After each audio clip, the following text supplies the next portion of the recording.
Welcome to today's daily message. In today's gospel, we hear Jesus proclaim the primary theme of his preaching, his ministry, and his mission. He says these words, "The reign of God is at hand."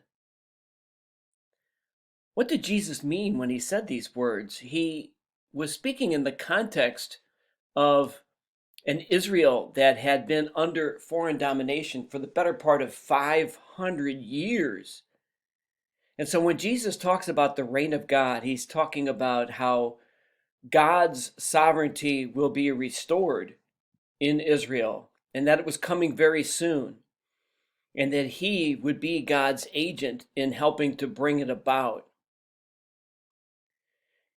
When the reign of God would be realized in Israel, God would be in charge. God's sovereignty would be restored. What does this mean for us?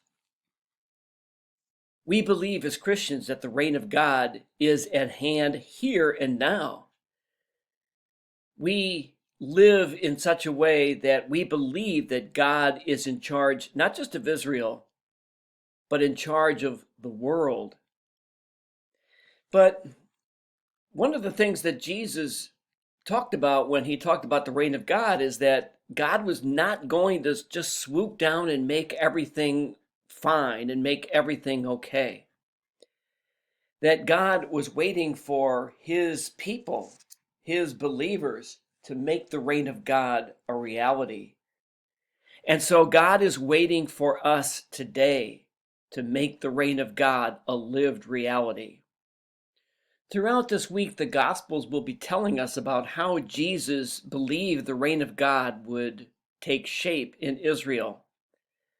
And so they answer the same question for us. How do we bring about the reign of God here and now? The Gospel readings for the rest of this week will show us how we can do that. Thank you so much for watching today.